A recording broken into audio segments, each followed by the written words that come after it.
What if I were to suggest that you play a key role in the awakening world? And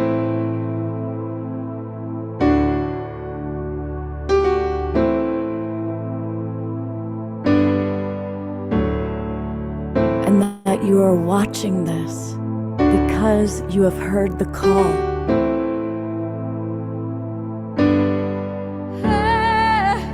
We can start right now by opening our hearts and minds.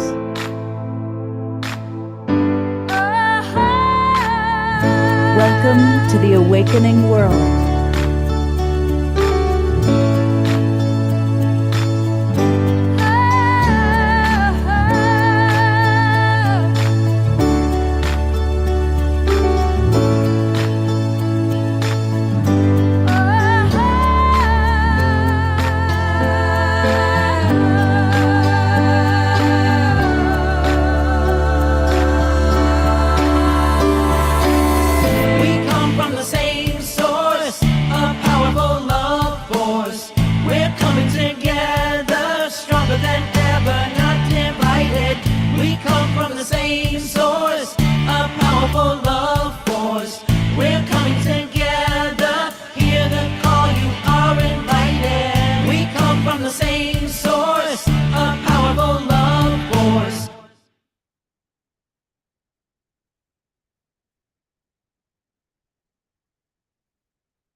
Good evening, everybody.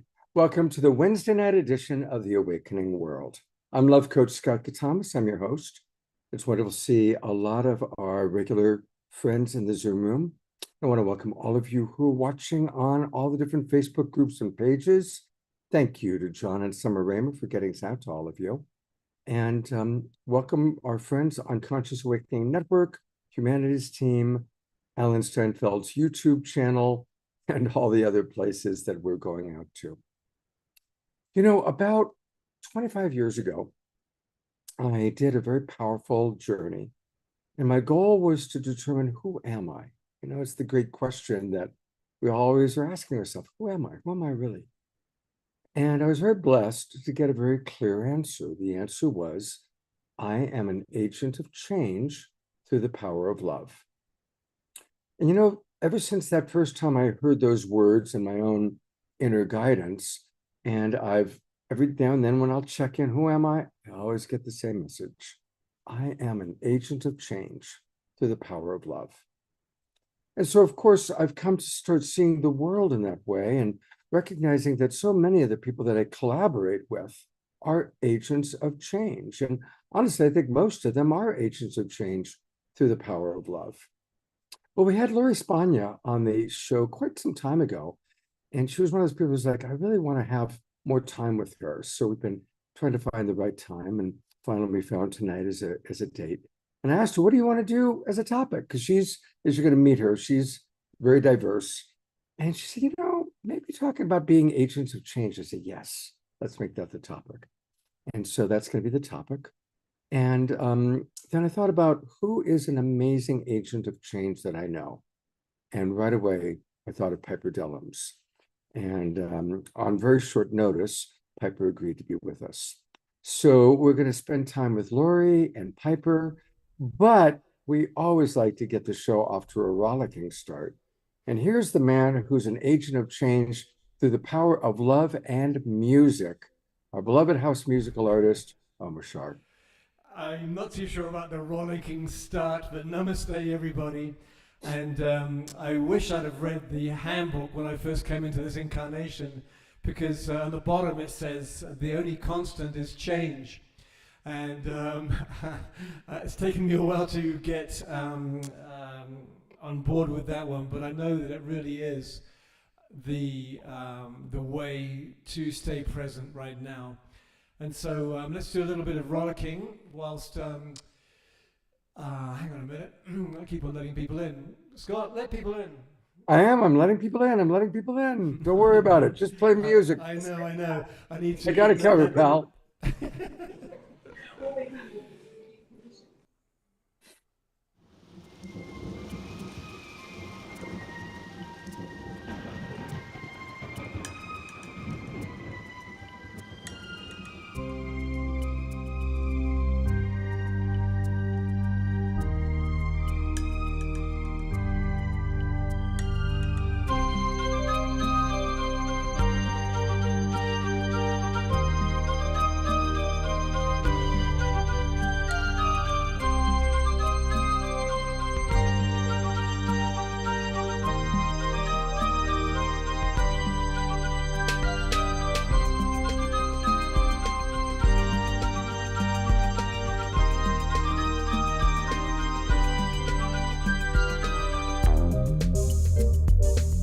What's this feeling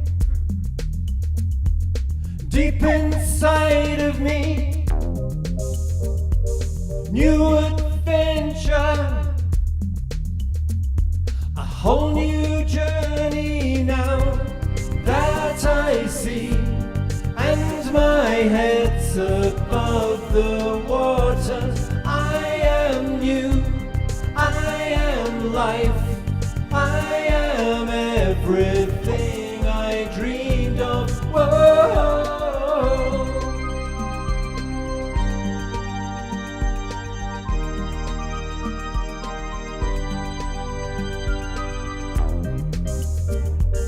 Look what's happening. The giant's awake now. His eyes are open, seeing into the dark of the night.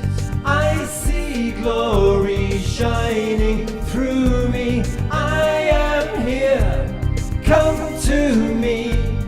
It's an open invitation. Whoa.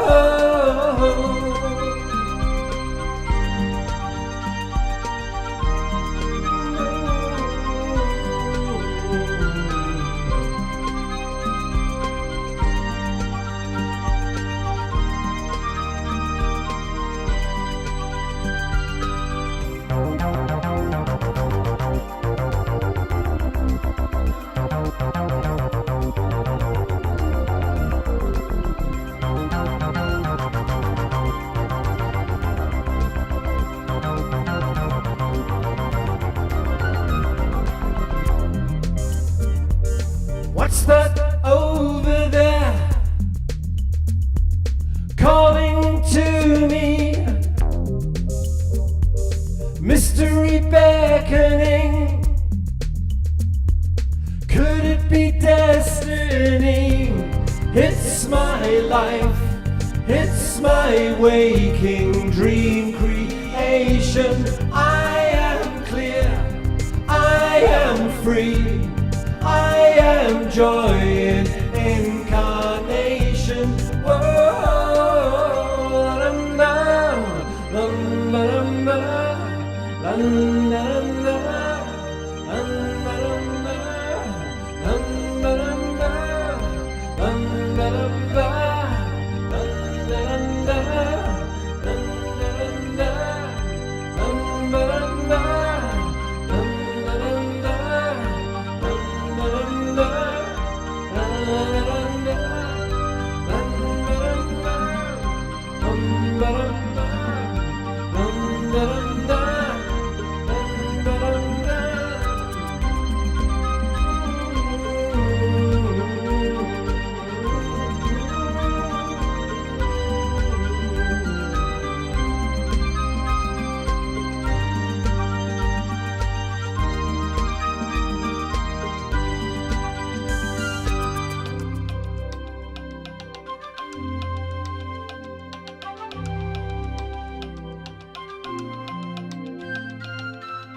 Perfect. That's all Twinkle on Mashar. It's been a twinkle all of you for getting up and moving and grooving and dancing. Thank you, everybody. And I noticed that, first of all, Mashar, it's amazing how every week your backgrounds become more sophisticated, more dynamic. And I love this new one where you kind of introduce us to your album. And so how do we find his album? We go to omashar.com, and we scroll down, and we go to Bandcamp, and because that's the best place to get his albums from. And I think you said that this was from the album This Beautiful Garden. You are right. That is correct. And the reason the Bandcamp is it's one of the only online retailers that gives the artist over 70% of the money that they get back into our pockets. It's amazing. So thank you, Bandcamp, and thank you, Scott, and thank you all of those who are providing me with my first electric car. Thank you. Thank you. We're going to be getting a lot more on Michelle later on in the show. Now, I'm going to go to Lori and Piper in a moment, but because you are our closest family, I want to share with you something really, really cool that I've just recently learned. As most of you know, last weekend I was here in Las Vegas. I'm actually still in Las Vegas, attending the Stairway to the Stars conference. And I really wanted to introduce my friend Danny Sheehan to the Twin Ray, because I really thought I just got the hit, they need to meet each other. Well, they met briefly. I introduced them to each other at the closing night banquet, and they decided they wanted to see more of each other. So on Monday, I brought Danny over to their hotel room, and we spent the day together. Now, many of you probably had heard that the Twin Ray had just gotten back from a peace tour where they went to 5 different countries. They went to Mexico, Puerto Rico, London, England, the Vatican, and then to Israel. What I didn't know is that Danny Sheehan has also been working with the Vatican. Now, most of you know Danny, he's been on the show, but for those of you who don't, he is like the attorney for our tribe. Goes all the way back. He was top of his class, Harvard Law School, Jesuit, went through the Jesuit school. And then he was the person who supported Daniel Ellsberg with the Pentagon Papers case. He then broke the Iran-Contra affair. He was Karen Silkwood's attorney before she was murdered. He has been the person representing the indigenous people, the Great Sioux Nation at Standing Rock. And most recently, he's been representing the whistleblowers coming out of the Pentagon with all the disclosure about UFO crafts. In fact, he testified before Congress in March, and he's part of a group of people that are selecting the commission that are going to literally be responsible for announcing disclosure of the whole UFO field. What I didn't know, I knew all that, what I didn't know is that Danny's also working with the Vatican because they're trying to figure out how they're going to frame this extraordinary life-changing awareness that we are indeed part of a galactic family.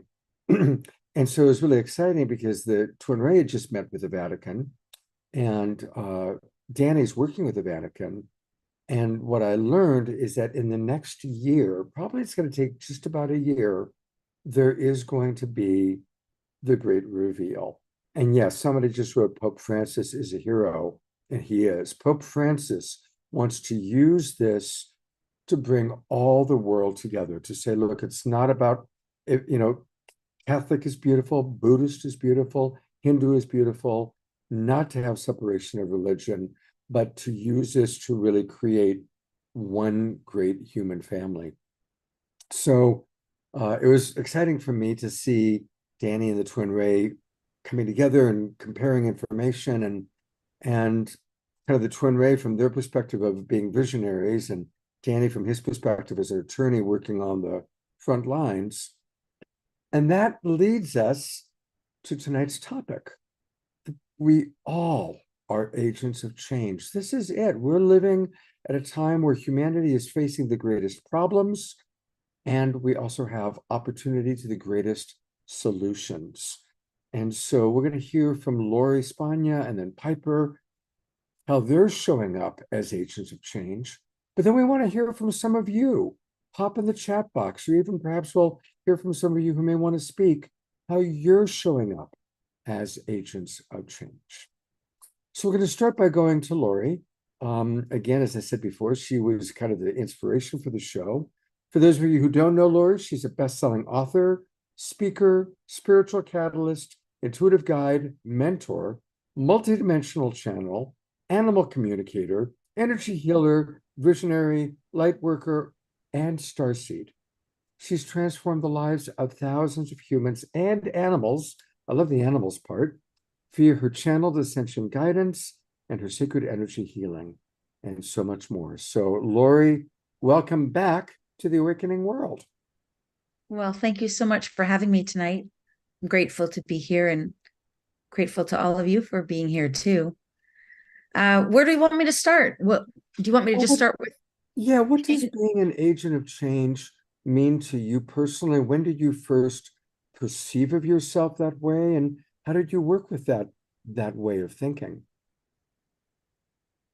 Yeah, all right. Well, so I'll go a little bit into a little about my background and how I first started to recognize. But the main thing I think that's meant to come through, I'll just say, just to start, is that um, as channel and really allowing consciousness from the so-called higher or pure realms to come through, divine consciousness.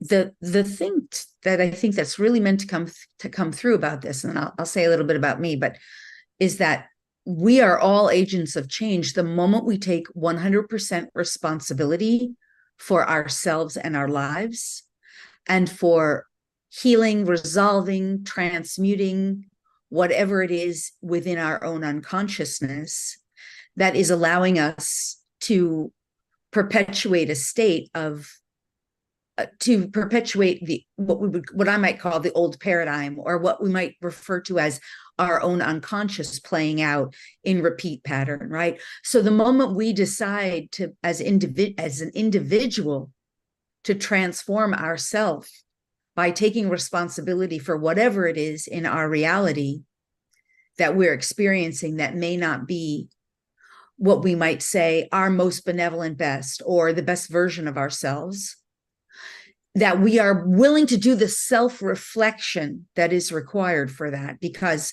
this is the biggest thing. Self-reflection is required, that we are transforming reality, because what's coming through channeling is that when one person is positively uplifted, one person or one animal, the whole of humanity is uplifted. Just one. So each of us can uplift humanity by transforming our own self. We don't necessarily have to have a world stage, or we don't necessarily have to be, on a summit or on a show to do that. And by contrast, when one person or one animal is brought down, in other words, harmed, or something is done to their detriment, the whole of humanity is brought down, because we're that connected. So it behooves us to begin to recognize how we can be positively uplifting others as well, whether it's just through kindness or compassion or some form of service or contribution, whatever that might be. So I think that's where the basis of that idea of, how we can all change and be change agents came in. Just a little teeny bit on my background. Is that all right that I started there? You're doing great. Yeah. Tell us a little bit good. about your process. Yeah. So my story started, out of college. I spent 20 years in corporate America. And in those 20 years, I was so misaligned that, when you're out of alignment with your soul's highest agenda, all these things start happening. And I was like, I started smoking 2 packs of cigarettes a day. It built over the 20 years. I was drinking excessive amounts of alcohol. I was drinking excessive amounts of coffee. I couldn't get awake in the morning. I couldn't go to sleep at night. I drank beer all night. And, I was way overweight. I had like 6 figures in credit card debt on like worthless spendaholic, to try to pacify or placate myself. I was doing all those unhealthy behaviors. My hair was falling out. My thyroid was off. I was going to doctors. They were pumping me up with massive pharmaceutical drugs as a way to, it was an excessive amount of drugs, pharmaceutical drugs, like unnecessary. And then my brother died.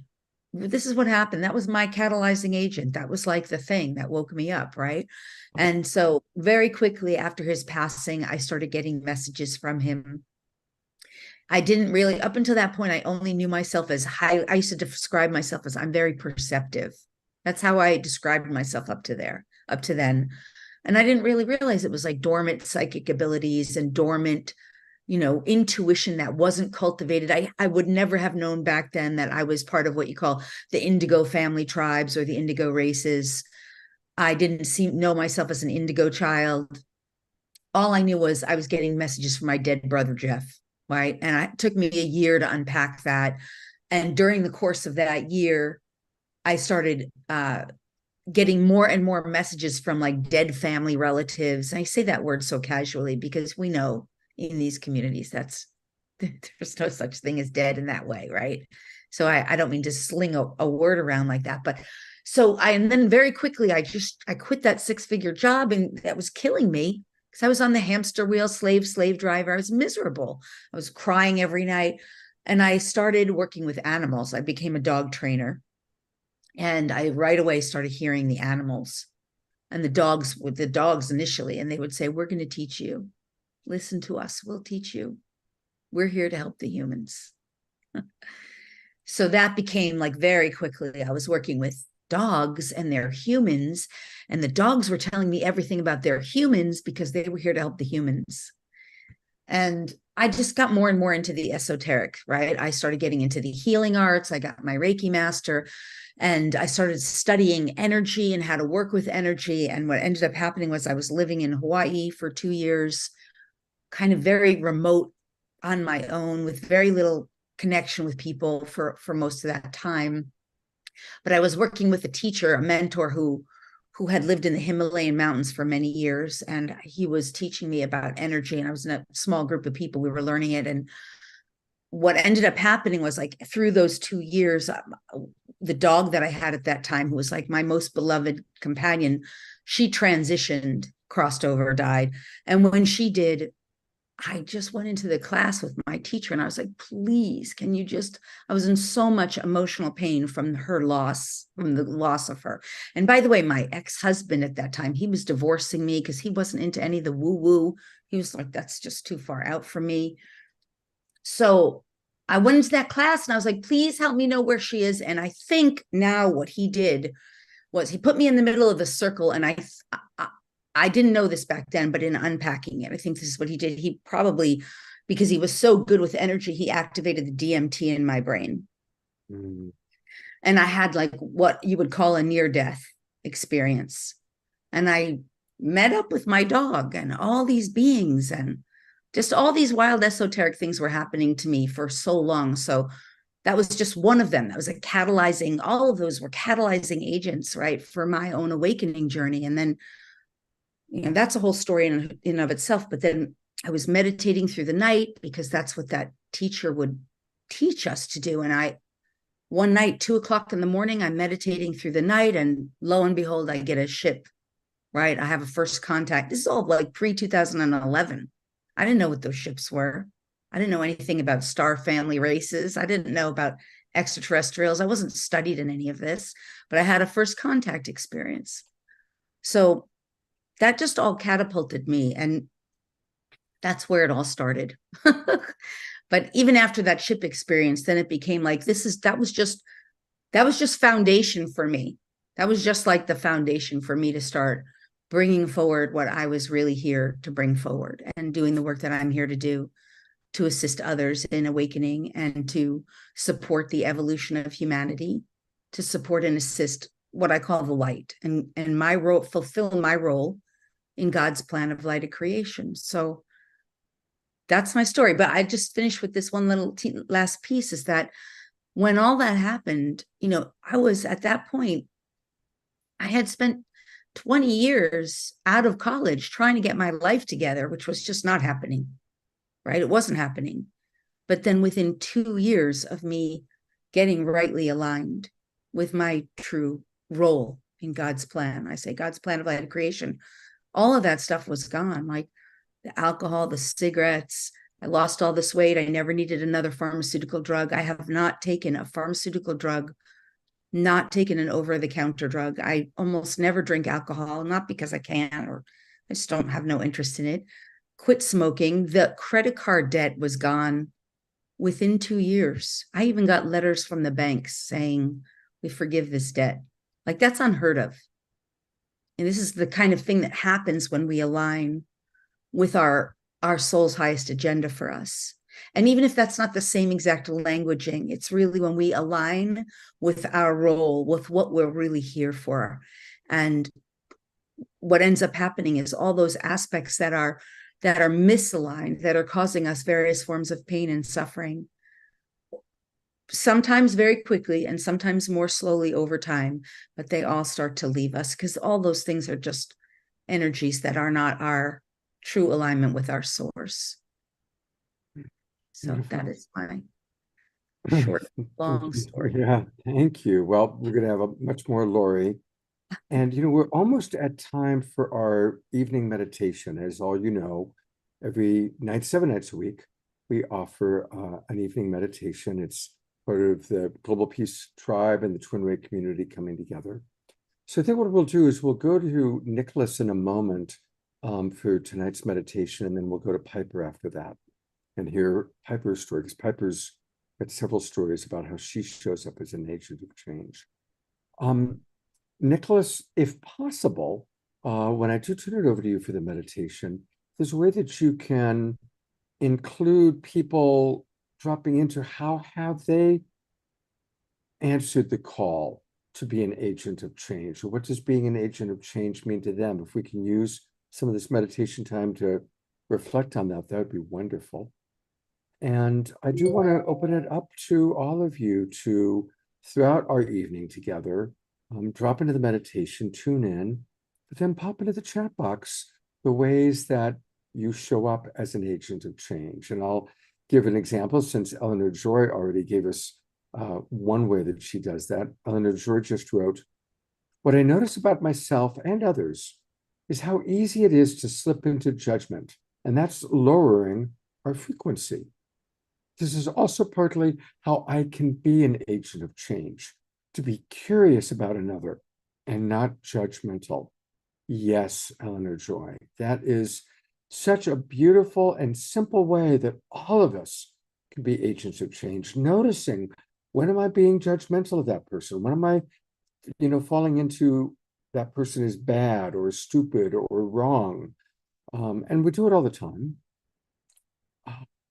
Be curious. Why does he think that way? Why did she say that?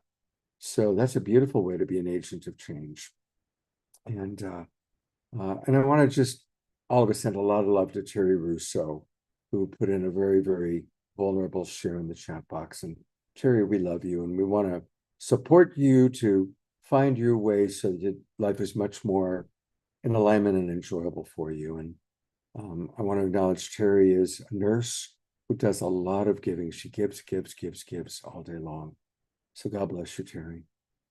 All right, I want to welcome all the people tuning in through our Twin Ray family, and I'm going to turn it over to our beautiful, beloved brother Nicholas, who leads our meditations on Wednesday night. I can tell he's at the Haven in Ashland, Oregon. And welcome, beautiful, beloved brother Nicholas.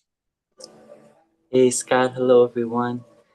Thank you so much for having me. It's always a great honor and privilege. And before you start the meditation, when did you first become aware that you were here to be an agent of change? How does that show up in your life, Nicholas? Yeah, well, I'll get straight to it. I was really inspired by beautiful sister Lori in what she shared in being so authentic and real. And there's something about one who can face those shadows, the depths of all that stuff that we don't want to look at, to say simply, and work through it.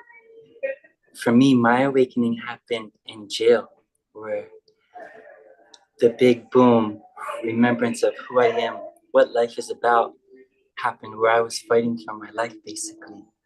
And that's a whole another story, but there's something about this experience on this earth of sometimes the suffering is truly, maybe always, the greatest gift, and it cannot be understood or comprehended by the mind.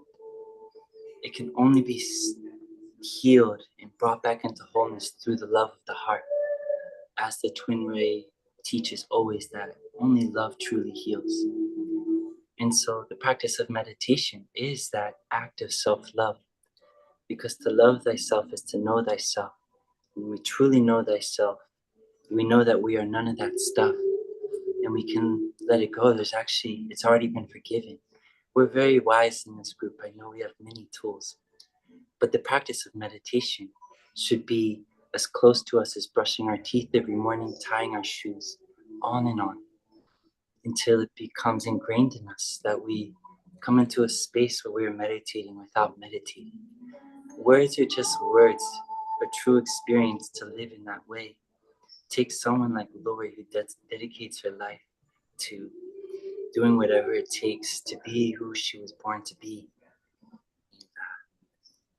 So yeah, that's what I'd like to share and invite into the space. That if we truly, sincerely pause and stop and listen, and we're ready to be who we are, that's available.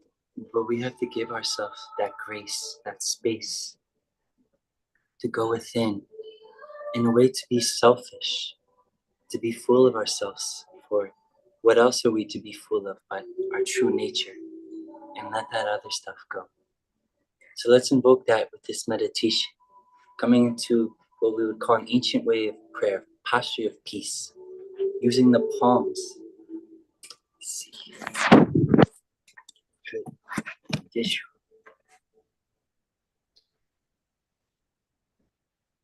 Okay. The palms will be facing up and slightly at about a 40-degree angle, like you would see branches of a tree.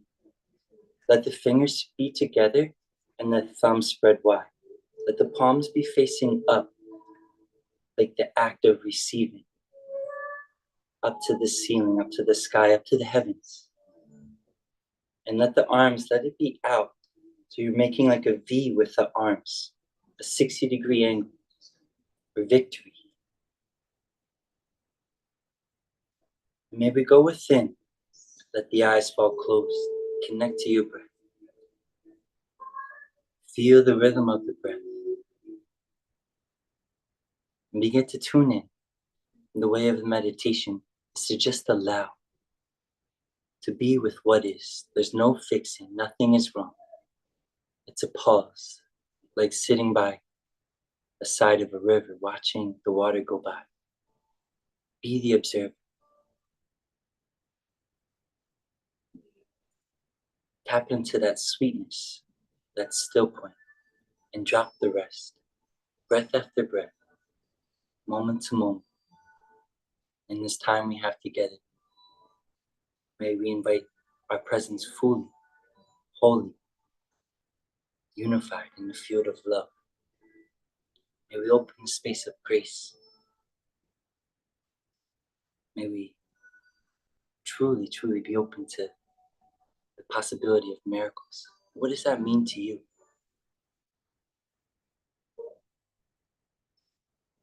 I say to be an agent of change, you are a miracle. To do this work is a miracle. Feel that within you. Nowhere to go, nothing to do. Just this act of pausing is enough. Breath after breath, moment to moment, here and now. Bowing the head, opening the heart.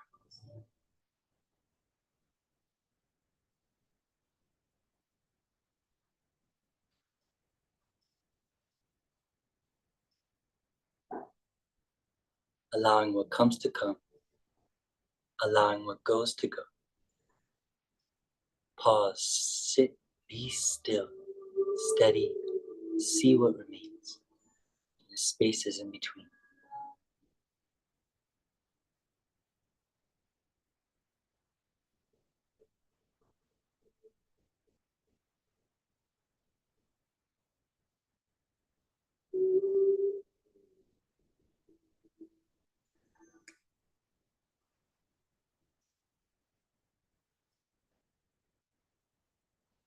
Be in your body.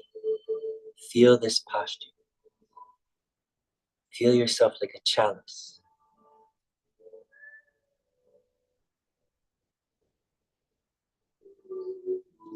And what if it was as simple as just being open, willing to receive, to step back, to listen, to feel.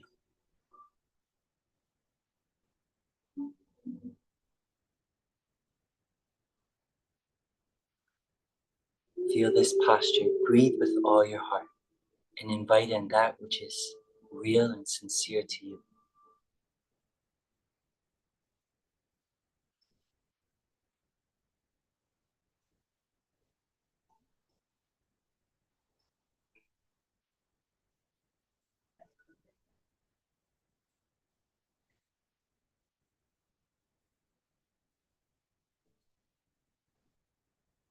Begin to activate this a bit more. Press the tip of the tongue to the upper palate, to the hard palate. Focus the gaze of the eyes to the crown, the 10th gate. And visualize and connect to the energy, the radiance of the sun. And invite in this ball of light, this warmth, this radiance of the sun in through the crown. Let it trickle down like honey into the mind,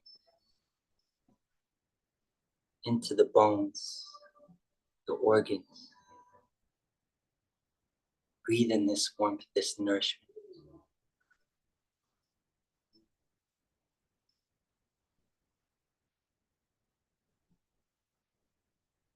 Just in this moment, may this warm honey, may it calm and soothe any worries, any doubts, any separation. Just be totally absorbed in the present, in the heart, breath after breath, moment to moment.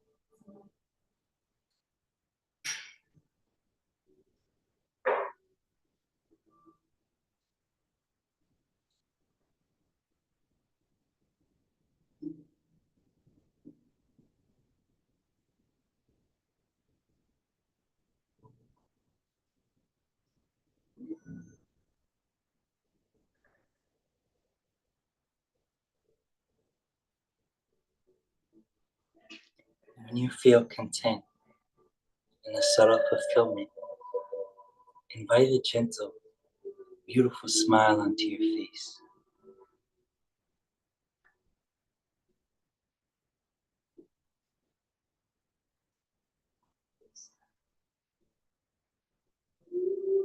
Recognize you've made the choice, you've taken the responsibility to answer the call. Recognize you have arrived, and all that you need is within. Will we trust? Will we surrender all the way? Will we see it through?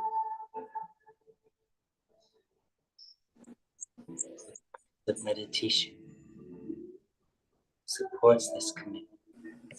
Way. And then again, returning.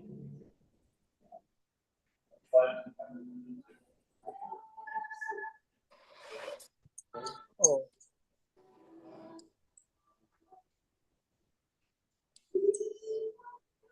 I'm in the middle of something here.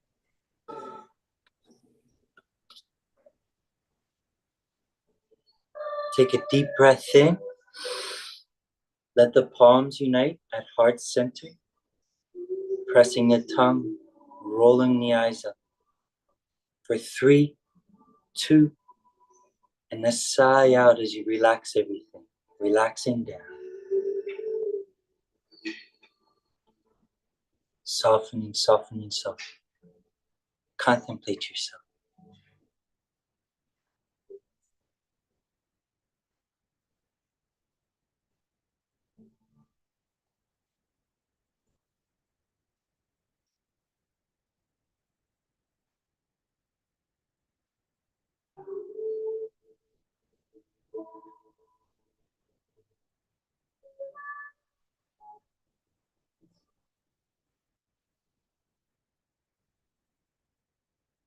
Beautiful.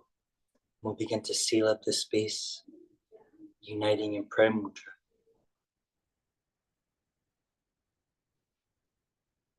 And to crystallize, let the palms come up to the forehead and seal up your field. Close it down. Give thanks.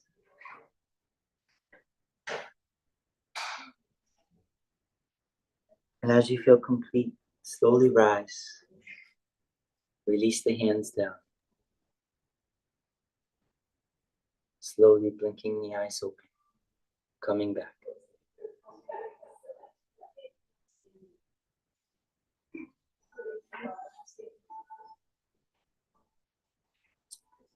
All right, blessed be. Thank you all so much. I hope you enjoyed. Beautiful, beautiful, beautiful. Thank you so much, Nicholas.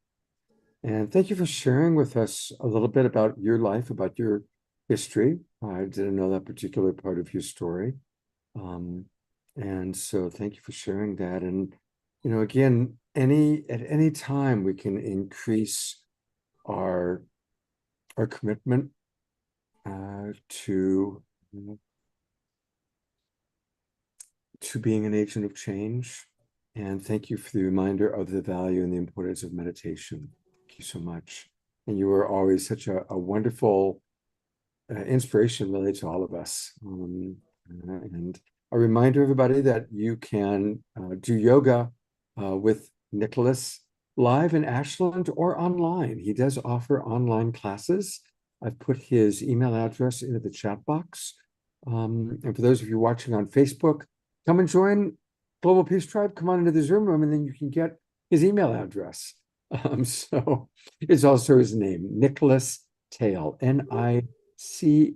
Oh, now I need to read it because I will read it for those of you. So if you're watching on Facebook and you want to reach out to him, I just put it in the chat box here too. Nicholas Dallas. Is that, I never know how you pronounced it actually. Yes, Nicholas Dallas. Nicholas Thalas at Gmail, and that is spelled NicholasThale. Yes. S, and that's Nicholas. And thank you, Nicholas. I kind of got lost in your meditation, so I started to come back into my body and be a good host. So thank you.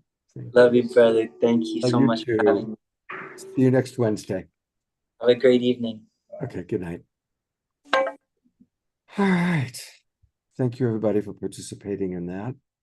Now that we've all kind of dropped in even deeper, I get to turn it over to one of my absolute favorite human beings. One of the great joys of my life are the people that I get to meet through the awakening world. And Piper Dellums is not someone I've met in person yet, but I can't think of anybody that I haven't met in person yet that I have more respect or just heart connection with.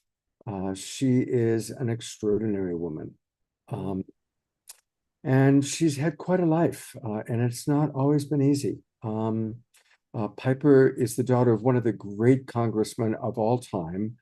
He was the mayor of Oakland and a long-term congressman, Ronald Dellums.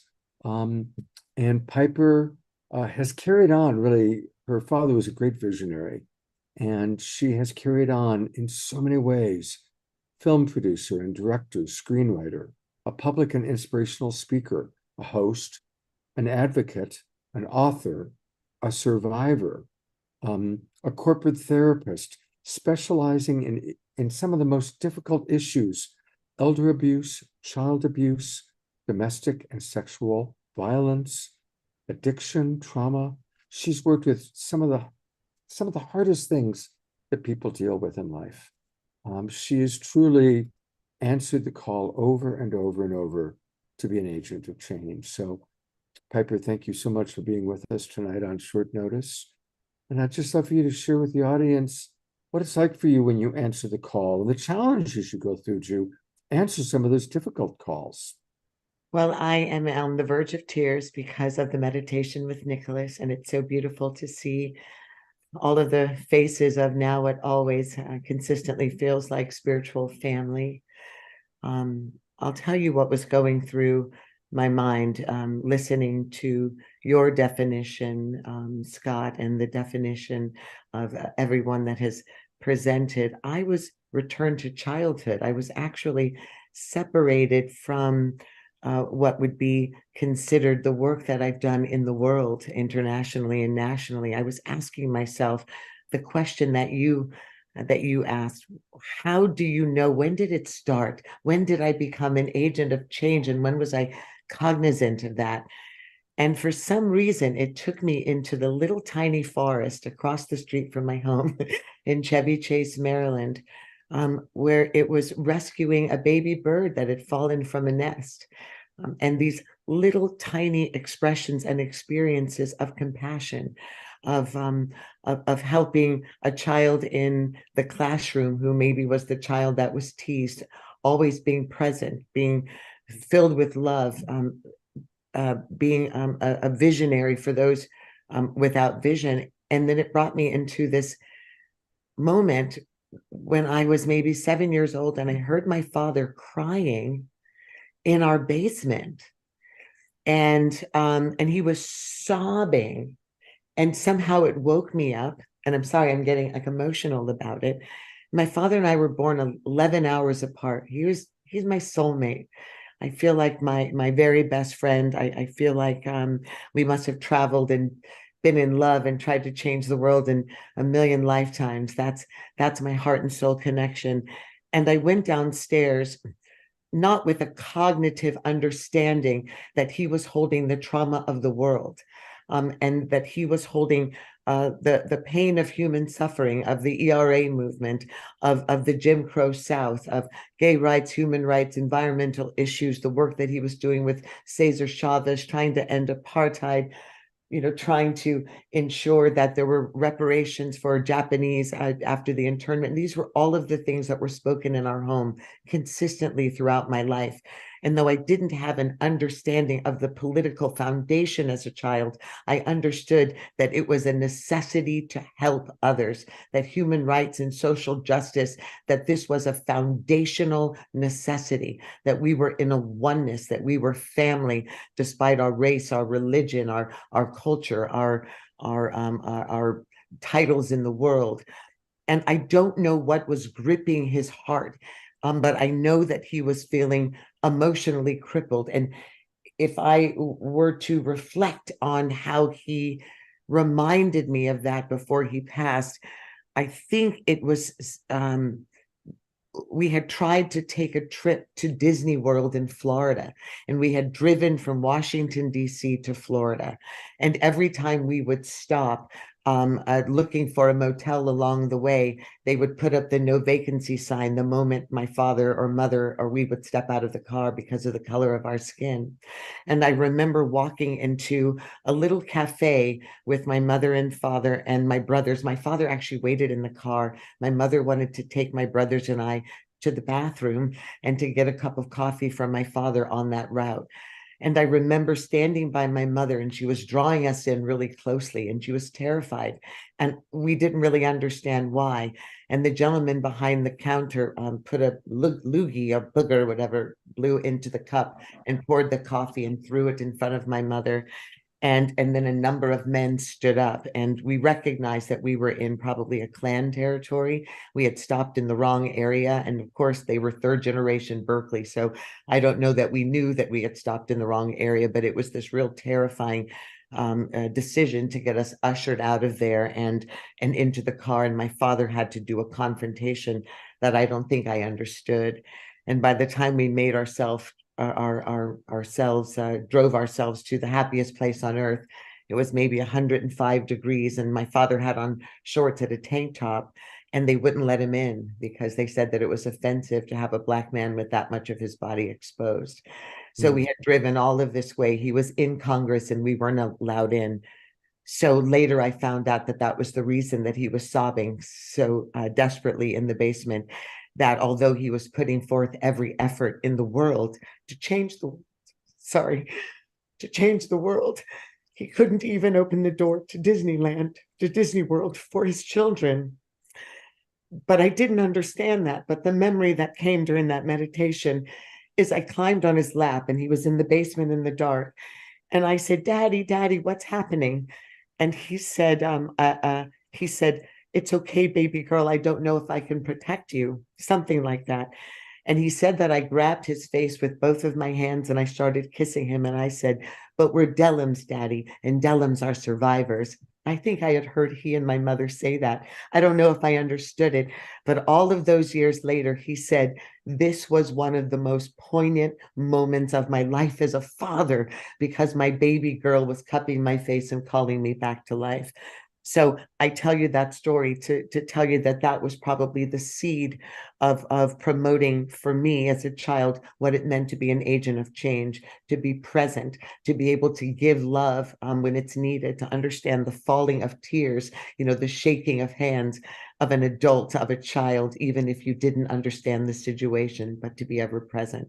And I think that's what led me through doors of making sure that I was saving children from human trafficking or women from domestic violence, or going off and building, the first 40,000 Black homes in South Africa after the fall of apartheid with my husband, or taking Russian persecuted Jews out of Russia and moving them into Israel. I covered the bombing of the Kenyan embassy through film and through legal and medicinal for 5,000 Kenyans that the world forgot about when the 14 Americans died, when Osama bin Laden let off that bomb, building AIDS hospitals in Congo, all of the grand work.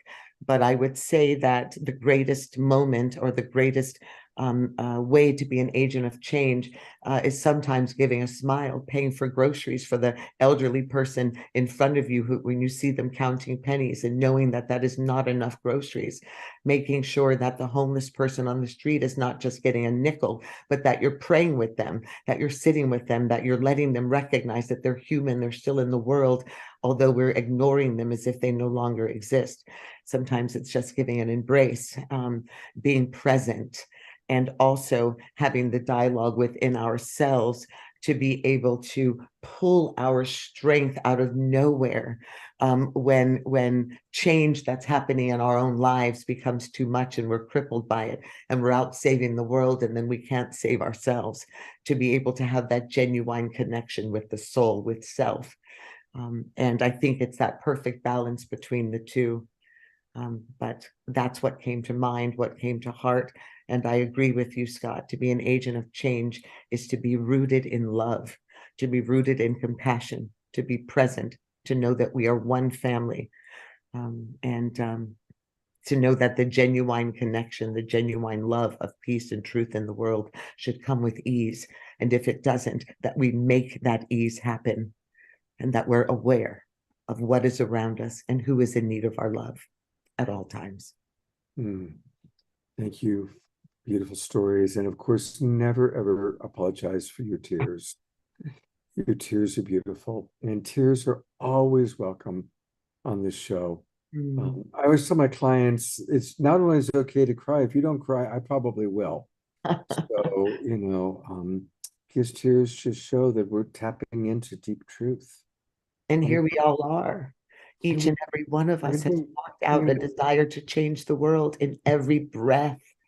And and I know that we're all feeling crippled right now in the world because there's so much going on. And yet we have to keep reminding ourselves that even just this precious moment together and shifting the frequency and vibration, we are being agents of change right now. Right now. That's right. I'm going to read a few comments from our audience members, and then I've got a question for both of you. Adrena Joy down in Ecuador writes, thank you for the great sharings. So my 3 realizations about being agents of change have been very important in my life and my transformational journey. 1, change, like healing, comes from within. 2, change becomes more powerful when we move from I to we. The spirit of Ubuntu comes to mind.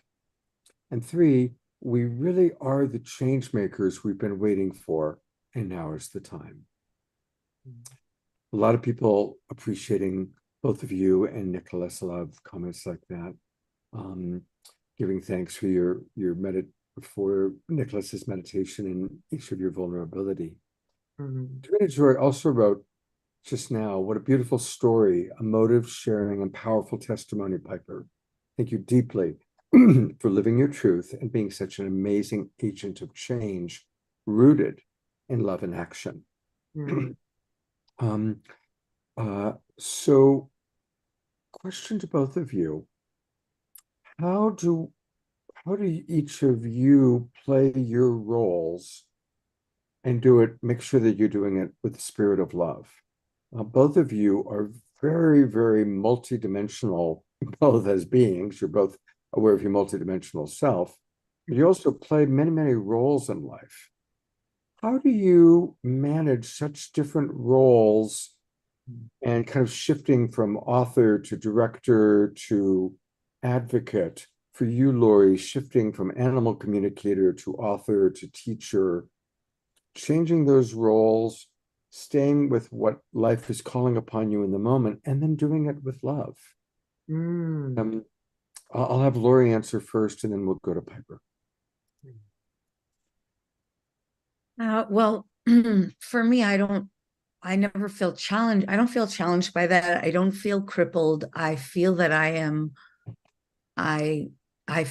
feel that I am aligned with my source, and that everything, all of I'm not aligned with my source every moment of every day in a conscious way. Like the human part of me does still sometimes sort of step in more, like gets frustrated or gets upset or challenged by things. But more and more, I find that I'm just at one with my source. So I don't feel challenged in that way. I feel that because I have worked so much in my journey to bring that through in service and contribution, and to allow my source to flow through me and to clear out those aspects of my own the traumas that I've, because this is what I think this is part of what's come through tonight, is that it's clear humanity is carrying a lot of traumas. We're here to resolve those.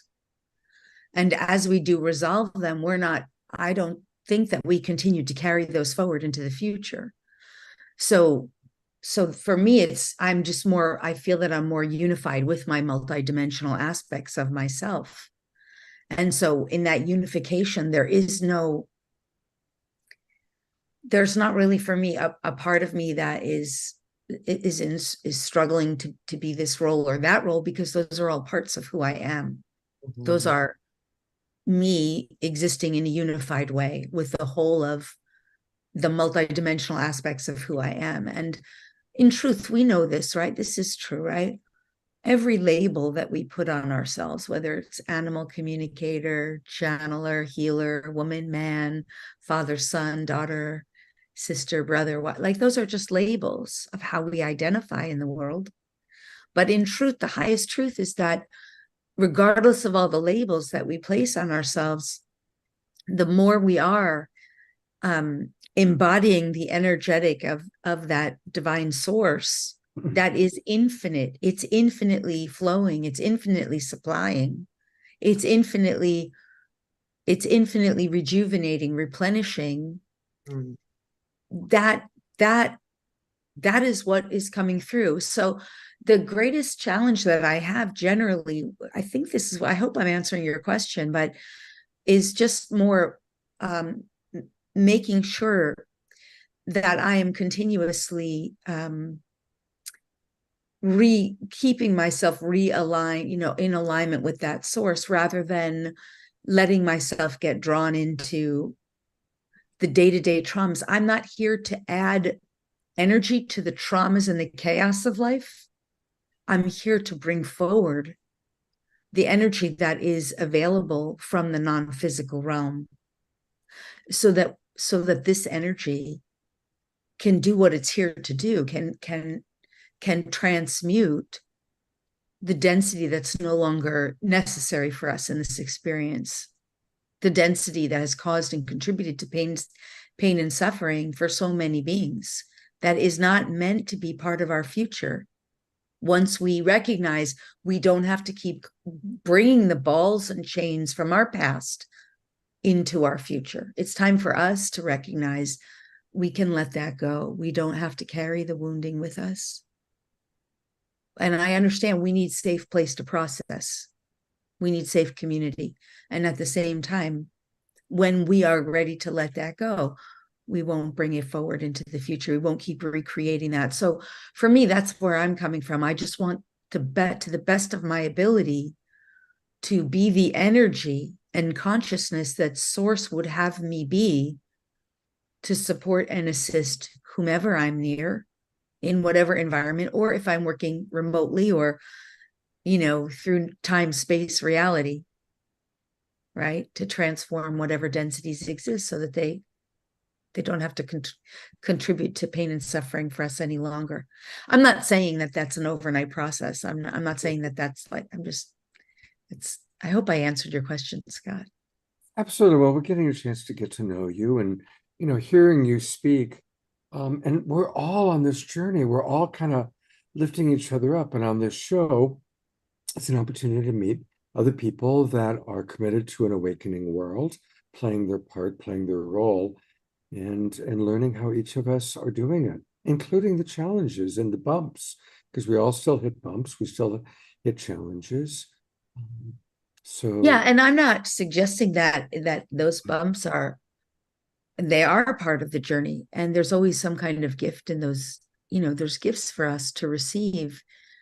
The gifts of the traumas, the gifts of the challenges are for our evolution, our growth. And there are always, the gifts are consciousness expanding.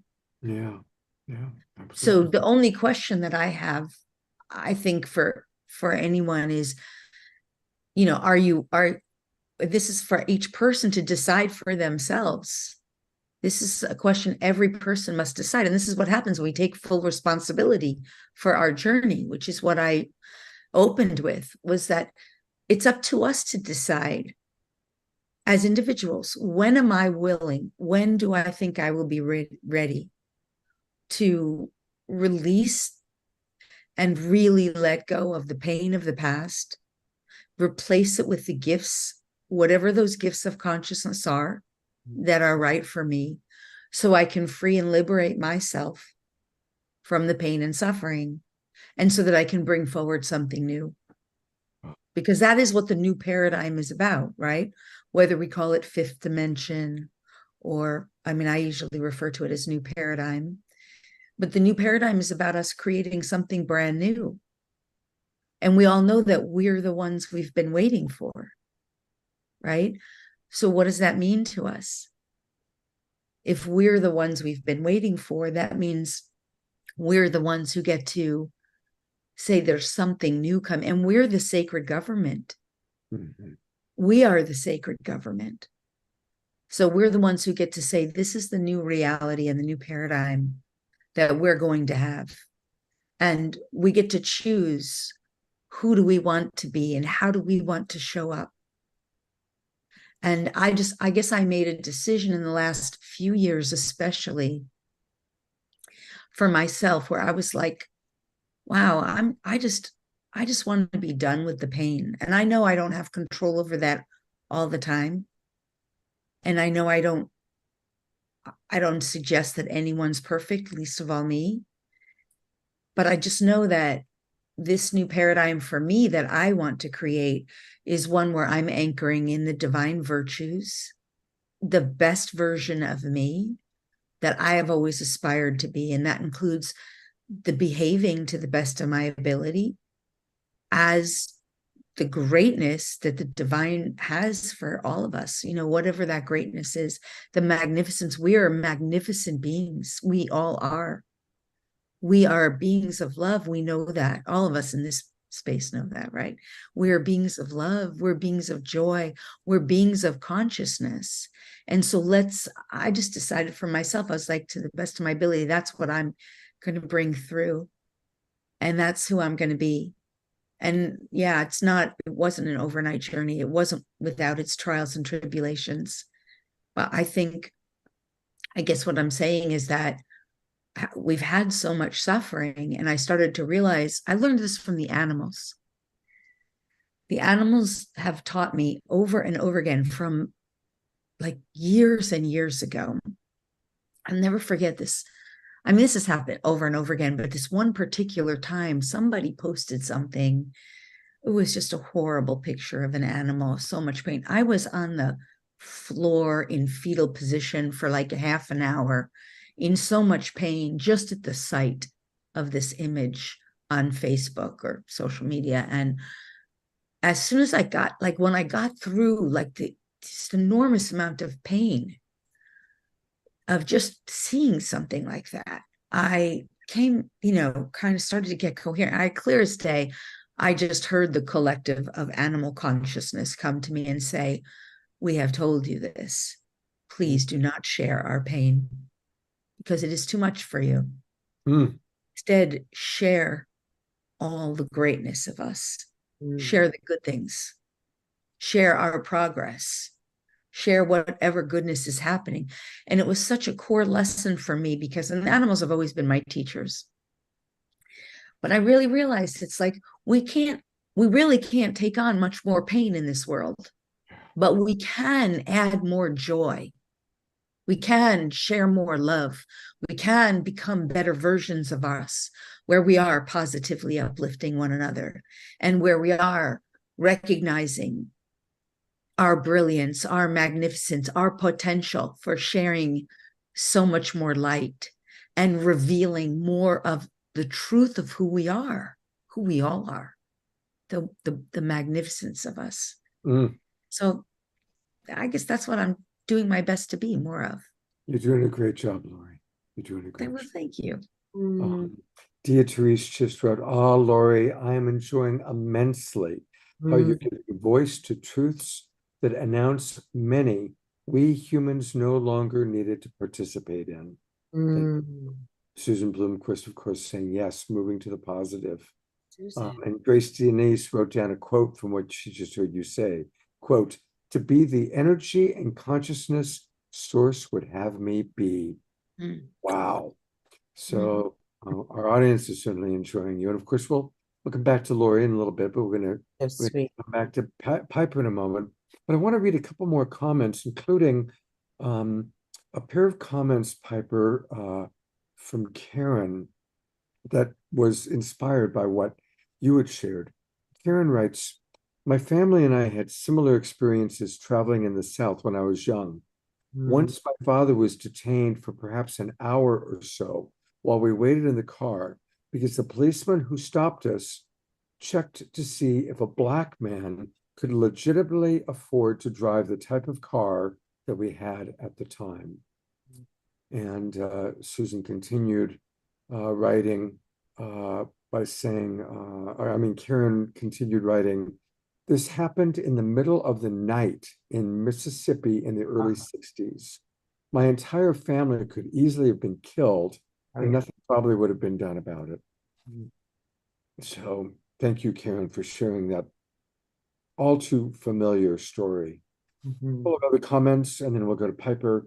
Diara writes, understanding the deep, deep empathy for those we see and feel suffering, and also being able to access the unity spot with Source as well. Grace Denise writes, synchronicity.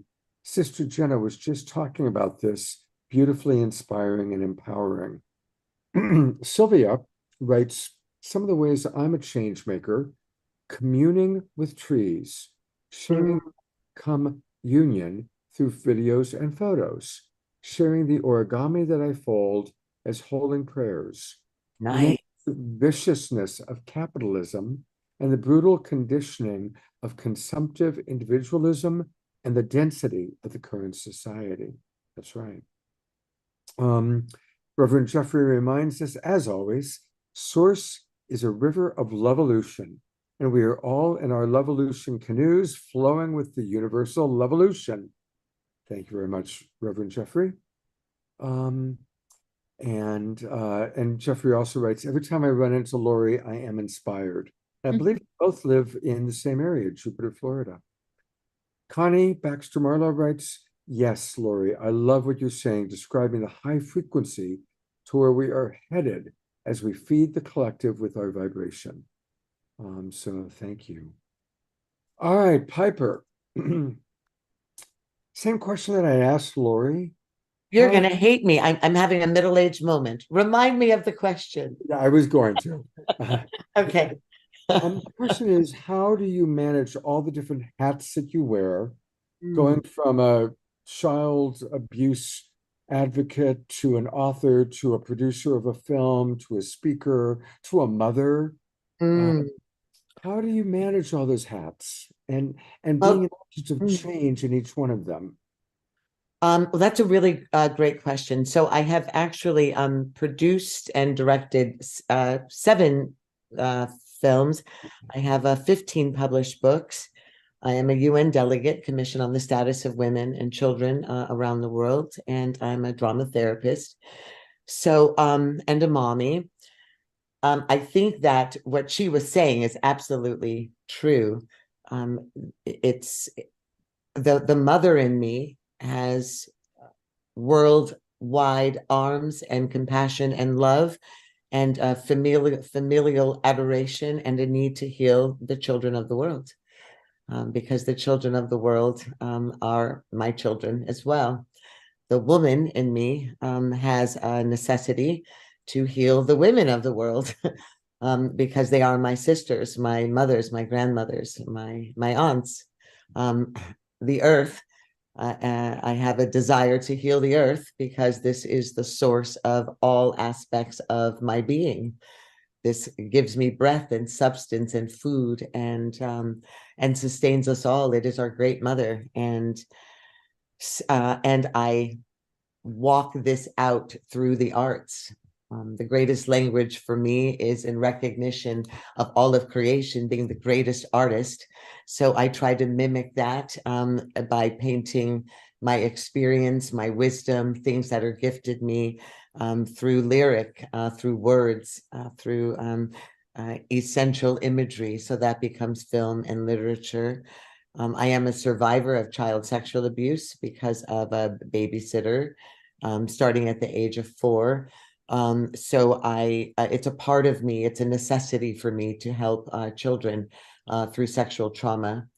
I am a survivor of domestic violence, so it is a necessity for me to heal women that are going through domestic violence and other forms of abuse. I am an African American, Native American German, which is, this very beautiful Berkeley embrace. My children are Jewish, so we are literally the United Nations. My husband was a second generation Holocaust survivor. So of course I'm going to have an embrace for all of humanity because it is all of me. It's just a natural part of who I am. And I know that we are in a very quick journey on this earth. I know that there's not a lot of time, and I know that I have limited skill. And what I have in my hands is what God gave me. So I attempt to utilize what I have in my hands, what I have in my heart, my abilities while I'm on the earth, and use that to the best of my abilities. So I'm an artist, I'm a filmmaker, I'm a writer, I'm a creator, I'm a therapist, I'm a teacher, I'm a mom, I'm an advocate. And really that's just who I am as a human being. And so I don't find that it's a challenge. I ebb and flow with the seasons. I ebb and flow with how the poetry of the experience of the moment, what is needed in the moment. And I simply say yes. And even in the moments when I'm saying no, internally, when I am too broken, when I am in fear, where there are fires raging, where tears are flowing, where knees are knocking, I find my way readdressing that yes. I do pick up my bed and continue to walk. And I just attempt to say yes along the way to whatever it is that's before me. So I'm not a great master of anything. I just am a person that says yes to humanity and yes to God, yes to creation, yes to myself. I want to leave an imprint in the earth. Beautiful, thank you. So I say yes. So I'm going to bring you both back up, and here's the next question for both of you. How are you doing with balancing self-care and care for others? Because I observe that people that are as dedicated to planetary awakening and especially dealing with some of the very difficult things that both of you deal with, how do you do with managing self-care? Because I think that's where sometimes we can struggle. And once again, I go with Lori and then to Piper. Well, yeah, that's definitely been an area of challenge for me. I've found that first of all, just in numerology alone, if you my birth month is the month of 6. And in numerology, the 6 is kind of is known to be like the giver, or the one who is taking responsibility and teaches others how to take responsibility. And literally that's kind of how I started, right? So I think that's been a great challenge area for me in this lifetime, because I have not, there's a lot of humanity, a huge part of humanity right now that is leveling up right now and starting to really shift out of I, me, mine, we know that, and into us, we, ours. And they're realizing, the collective is realizing, maybe not the whole of it, if you look at the whole of the collective, but a huge percentage of the collective is realizing it's about service. They're waking up to this. And this is so beautiful, but that wasn't one of my lessons in this lifetime. If anything, my lesson was like, how do I take care of myself and my needs and not put someone else's needs ahead of mine to my own harm or detriment, right? Because the truth about service is that we're meant to serve the collective without harm or detriment to self or other.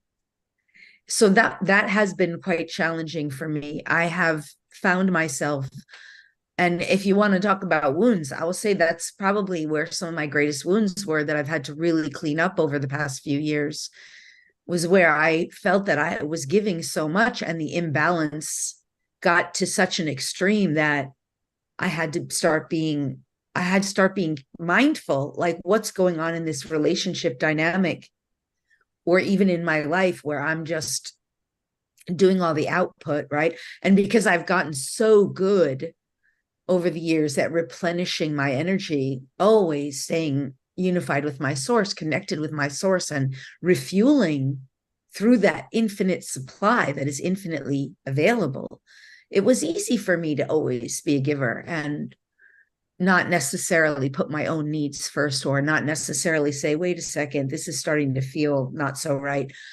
But I will say that has been such a huge growth area for me in my life. And I've noticed that when I finally, only in the last few years, started to learn healthy no's, which was really challenging to learn that. It has balanced off much more for me. And I've come into the realization, like, this is a thing, right? We're all meant to be of service and contribution, but never to the harm or detriment of self or other. So that was a big learning for me. I'm starting to do it much better now, I think.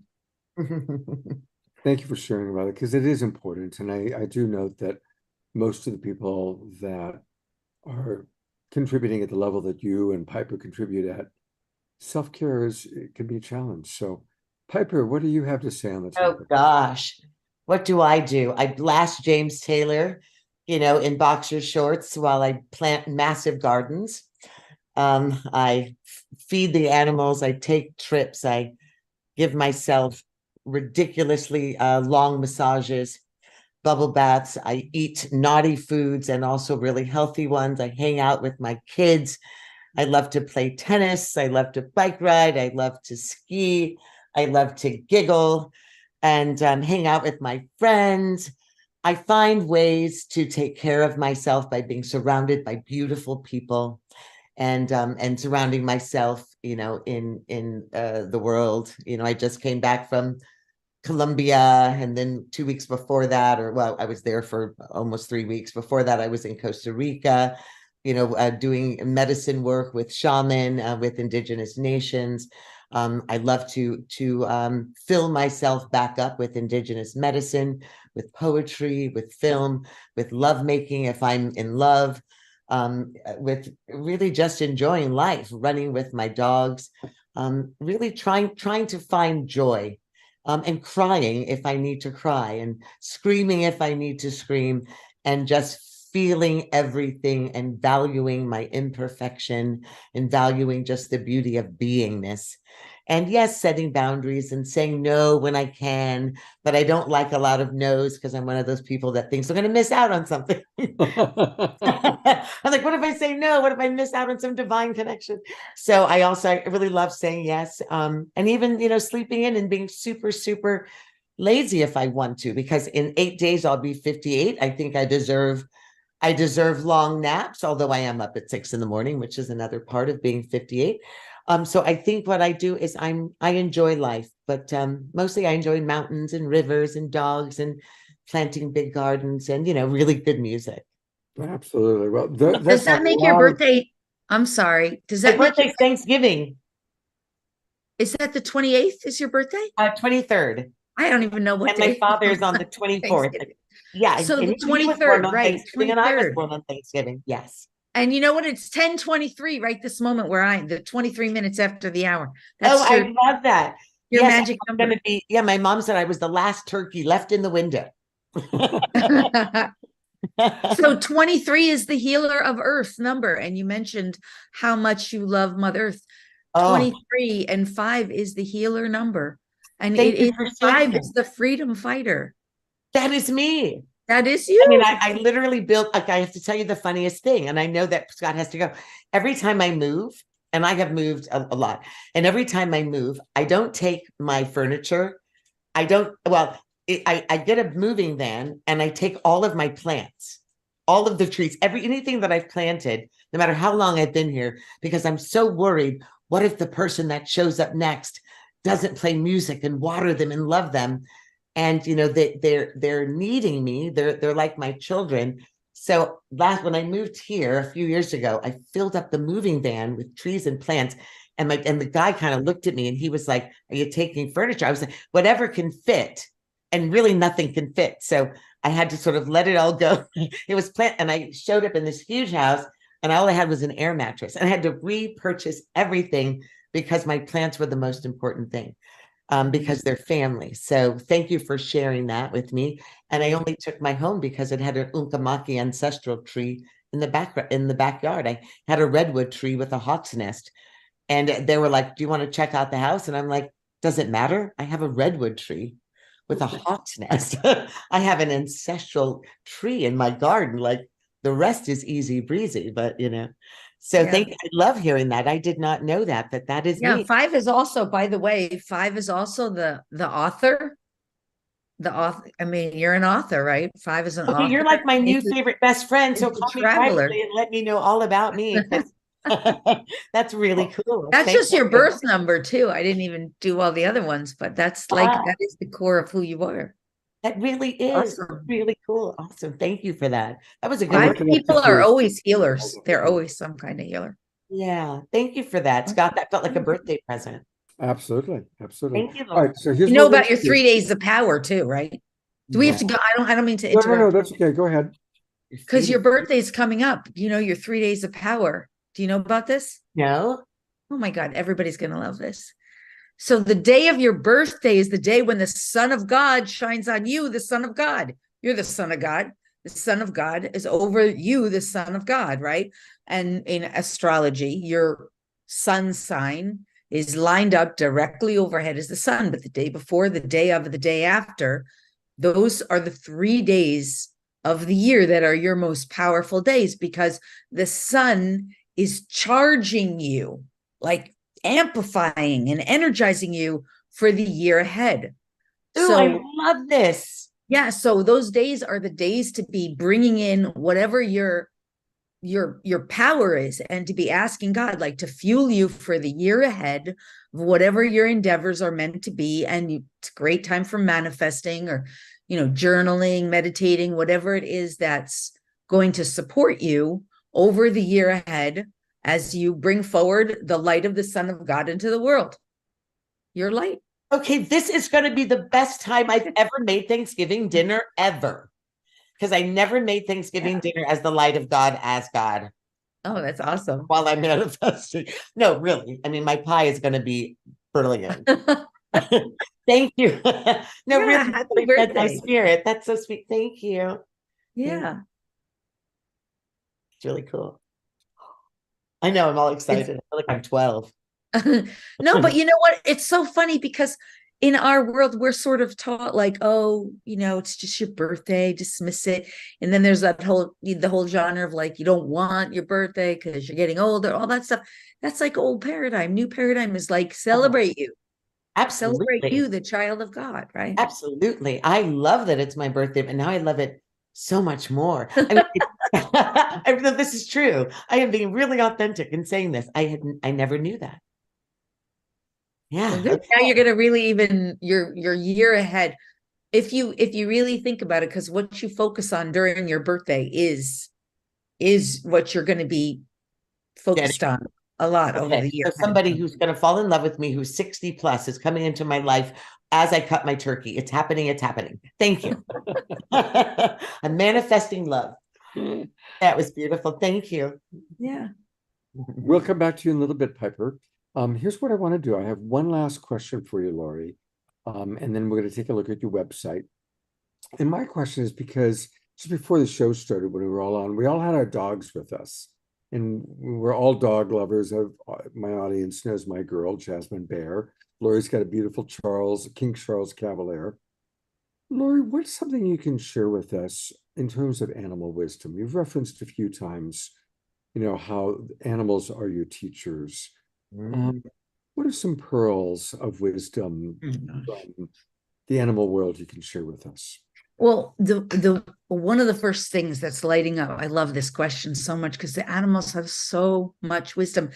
We don't realize because their brains and their consciousness works somewhat differently from ours. Not the consciousness, but we're left analytical brain thinkers, and they're right experiential brain beers. So their reality is, it's like we judge them as lesser beings, but in truth, they have so much awareness that we haven't really fully tapped into yet. But one of the biggest things I would love to share, other than what I said earlier, like sharing the good things that are happening, the way humanity is helping animals more, like share their good stories and joys, is the recognition that the animals are embodying the divine virtues that humans are learning. And so that we're learning to embody and bring forward. So for example, one of the favorite divine virtues of mine is the divine virtue of magnanimity. So magnanimity is the ability to love what we perceive to be unlovable. Some people in what I refer to as the old paradigm might call that unconditional love. But really, in the old paradigm, that's kind of ridiculous because we can't love unconditionally as a 3D human. We have too much emotional baggage, right? But we can love with magnanimity. So magnanimity is like we can love all, even if we don't necessarily, through our lens, perceive all to be lovable. We might not perceive it to be lovable, or we might have some judgment, or we might have, but we also know and can embody with our whole being that everything is lovable and everyone is lovable. Yeah.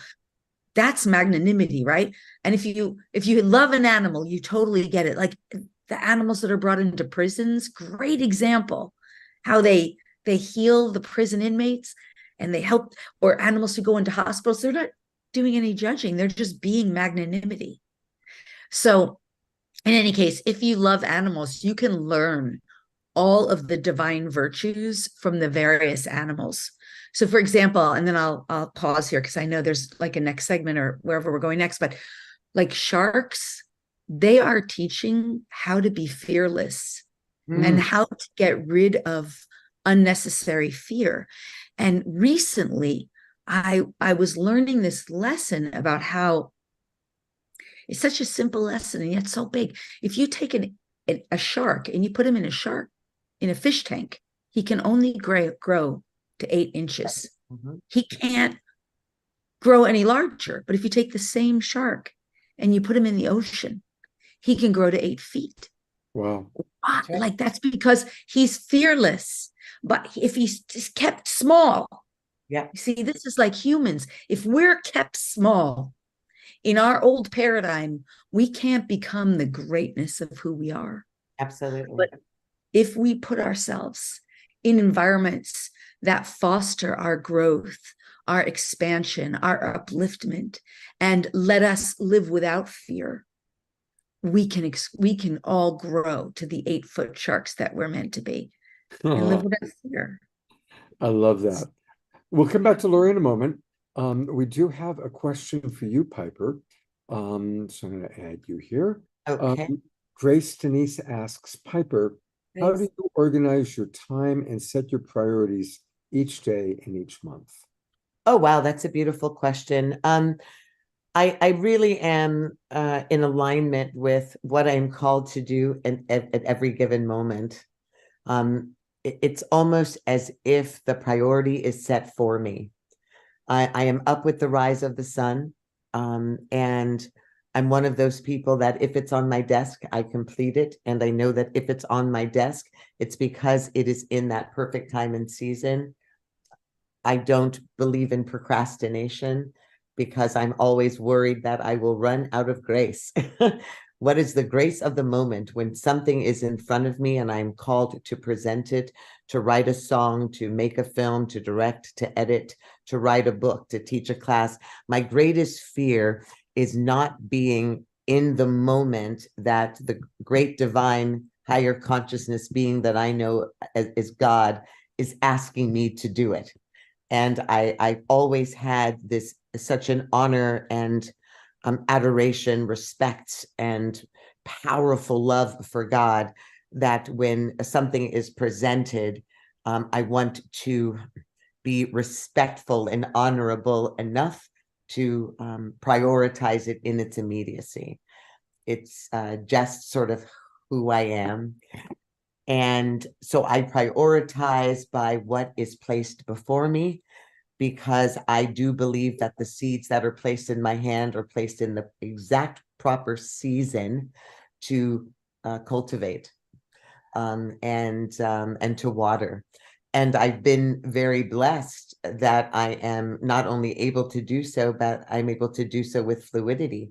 I've had days where I have to do a show, and then I have to edit a film, and then I have to be the CEO and create programs or define curriculum. And there's always enough time, and there's always still enough time to be a great mom, to make sure my dog has a good hour walk, to stop and spend time in the garden, to burn sage and copal and find my spirit, to meditate.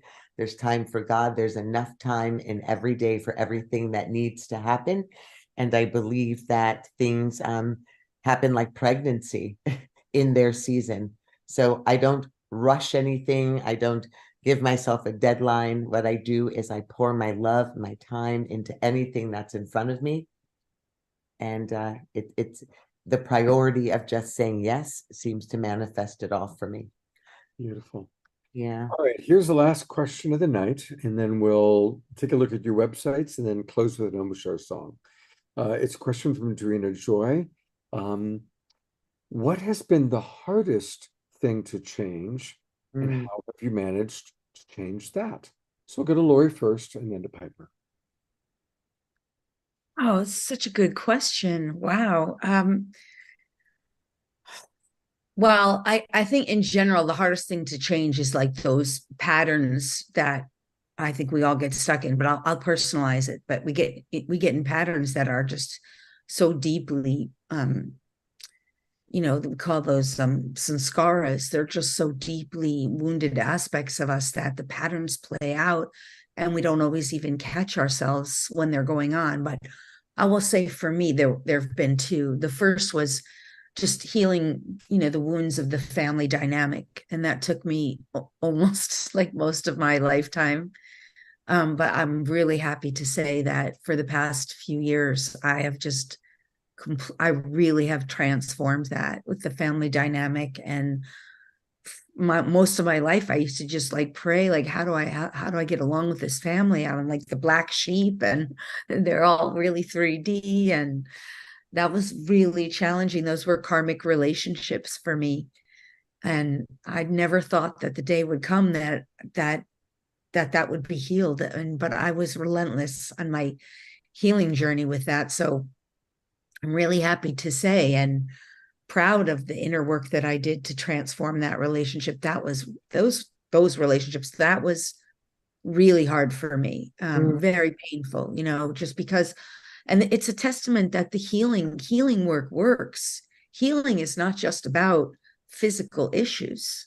Healing is about, really transformational, deep inner transformational work that isn't, it's not just about the physical experience. It could be about relationships, it could be about money. It's about any area of our existence where we're not living in alignment with our most benevolent, best life path and trajectory, right?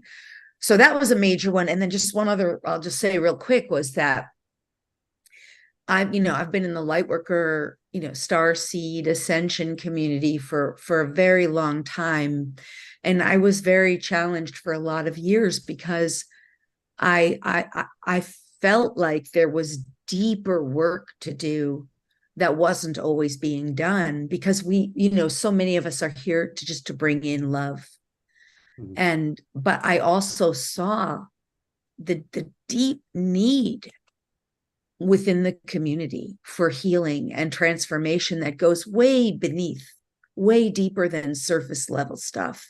And I was very challenged by that because I felt like, we needed to go. I feel that a lot of times we need to go deeper than just, the surface level of let's just bring in love and light. And that was quite challenging for me because I could see it, and I sometimes wanted to call it out, but not everybody really wants to hear that. And there's part of the codes in my own DNA, in my own script, in my own purpose for being here of divine truth. So it was very challenging. That was really challenging for me. And I finally realized that is part of what I'm here for, is to facilitate for the people who really do want to go deeper than the surface level. And not everybody does, and that's okay. And I had to come into the realization that for the people who really want to go deeper, that was one of the things I was capable of assisting and facilitating with. And I so honor the healers of the world, because I recognize, there's all different ways of doing healing. There's all kinds of healing work, but the healers are the ones who are willing to work with the shadow aspects of our existence, to work with the pain and trauma, to transmute it, and to go to the deeper levels. And I just respect and honor that. So it took me a long time to sort of realize, just because it's a love and light movement doesn't necessarily mean everybody's looking for that or everybody wants that. And I had to work through that. It was quite challenging for me. But now I'm really in the recognition, we have different roles. We have different roles. And I respect that, and I'm grateful. Wow. I just spent much of the weekend with the Twin Ray, who are two people that I really respect and admire a lot. And they spoke a lot about that have compassion for the homeless, have compassion for people with drug and alcohol issues, but also recognize that who we surround ourselves with, especially socially, the 5 people we spend the most time with are who has the greatest influence with us. So to create that separation of knowing when we're in service to the less fortunate and maybe the less conscious, but also to make sure that we are spending our quality time with people that raise our vibration, and finding that balance. So now I want to share with people how they can get more of Lori, and it's her website. And her website's very easy to remember because it's her name, Lori, spelled Lori, Spagna, SPAGNA.com. I am going to accept your cookies there, Lori. My business coach told me, you got to put that on there. It's the law. I'm like, absolutely. Thank you. I'm in a new paradigm reality, but I do like that people get to choose. So your cookies are yummy. And when you guys go there, get her free gifts. So I'm going to go there first Lori, what are you offering? And it's kind of similar to the question I asked you, what the animals already know about animal communication. So tell me a little bit about this. Well, that the free gifts, that free gifts is really about unlocking your abilities to connect with animals and use your psychic gifts. There's some other great free gifts too that are that one's there's some audio classes with that. It's very content rich. And then you can also do, if you add DNA onto that, free gifts /DNA, you can get a DNA activation right there, just to the end. I'm going to do that. Here we Funny, go. that's awesome. Oh, Right. wow, look at that. People can get Oh, a gifted DNA activation there.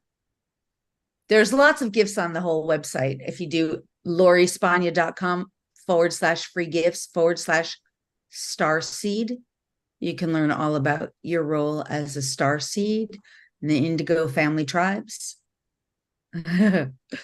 Yeah. wow. This book and class. And I mean, it's pretty content rich. It's not like, it's not just a PDF. There's an ebook in there. And there's another one for the animal lovers. There's how to help animals on a global scale. lorispagna.com /free gifts /animals. Lots of stuff. There's other ones too. Once you get in there, there's an energy healing list. I do remote healing for anyone who opts in. That's in 100% free will choice. You have to opt in for that one. But yeah, there's a lot of them. Well, thank you for being You. so generous. And thank you for being generous with your time tonight. Love And that. I'm glad we finally did it. It took us a while to finally get you on the show again. So I'm Thank glad you so we much did. for having me, Scott. Oh, Lori, it's been Grateful. beautiful. You know, I And remember thanks to when Piper too. isn't Piper wonderful? Yes. Well, I love you, Lori. it's been really a pleasure and a joy. And such a pleasure. Yeah. Thank you so much for sharing time and space. And to everybody.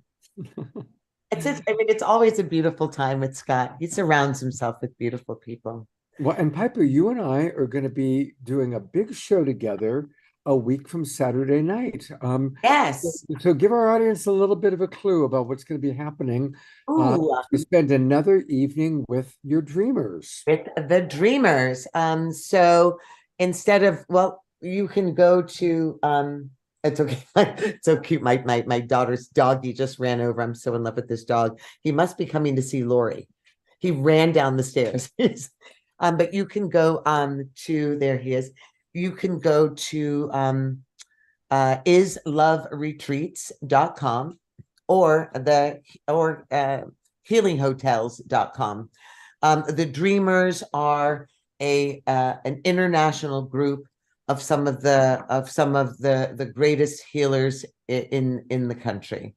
Breath work, IRT, sound bath, indigenous drumming, sweat lodge, intuitive arts, frequency sound healers, drama therapists, art therapists, music therapists, and we have gathered together with a beautiful dream to unify collectively all indigenous cultures from around the world, which of course is every culture around the world, in order to resurrect what we call the second coming of the Christo, the second coming of love and light, which we believe that all of the treasures are in the field, meaning each and every culture of humanity before colonization has a culture and wisdom of healing, of dance, of medicine, of love, of apothecary engagement, of environmental wisdom. And if we are to bring the entire family of man, family of humanity back together with the Mother Earth, then we will be resurrecting the second coming of Christo light God. And without bringing the entire family of humanity together, then we are going to have a crippled second coming. And we know that God is not crippled. So we call ourselves the Dreamers. And Scott has invited us back so that we can dream this collective oneness dream as the family of humanity, because it is a necessity that we come together at this time, that we are not thwarted by the illusion of what is going on in the world, though we also have to stay rooted in our physical incarnation and be of service during times of war and during times of pain and suffering and degradation, but also to hold that balance so that we also understand why we are here spiritually and collectively, and what we're here to move into progression for the next generation and the generations to come. So I'm pulling up the poster from the last time. Yes. So these are most of the dreamers that are going to be with us again on November 25th. And I know that right now Maureen Edwardson is in the I house. saw her face. Yeah, Maureen is I here. actually texted her. I was like, there you are. There she is. There Maureen she the is, dreamer. Mommy Maureen. And, you know, a couple of other wonderful friends that are with us are, of course, Connie and Andrew. Happy birthday, Andrew. Exactly. It's Andrew's birthday on Friday.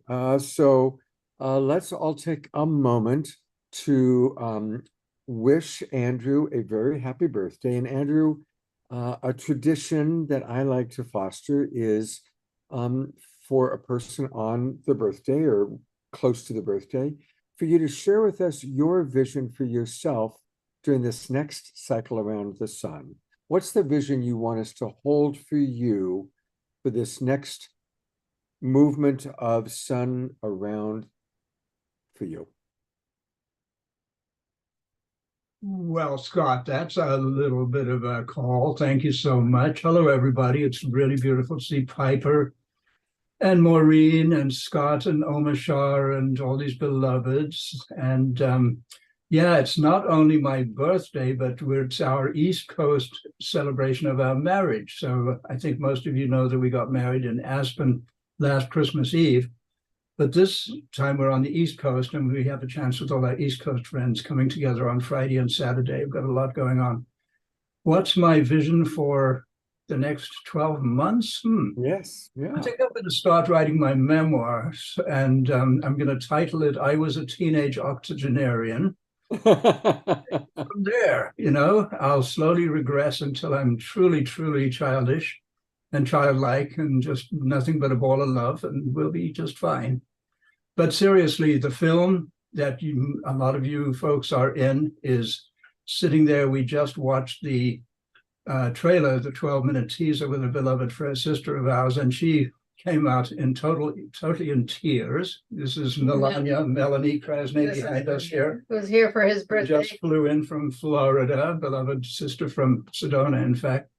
And life is just extraordinary. The art thing is being very interesting, a lot of fun, it's great therapy, if nothing else. Putting together a photography show, doing beautiful things with Connie over Thanksgiving, and really healing my family is probably the thing that I want to do the most importantly, and probably the most challenging. 20 years into a divorce that is not healed, so it's very tough. So it's to do with healing, it's to do with loving, it's to do with my climate project is taking off in an interesting way, and there's several things that are really starting to bubble that I had sort of put on a back burner, and I've actually got a job. I'm the webmaster for an extraordinary $100 million project that's coming up. That has to do with regenerative agriculture, and it's a project that I became involved with about 7 years ago. Anyway, a lot of really good stuff going on, a really creative time, probably the happiest and most fulfilled, fruitful phase of my life. Somebody whispered in my ear, life begins at 80. Okay, I'm up for that. So that's the best I could come up with in the moment, Scott. All right, well, thank you. We love you. Happy birthday to you. We will wish you a wonderful weekend. Oh, Thank you. Scott, can I say something to Andrew?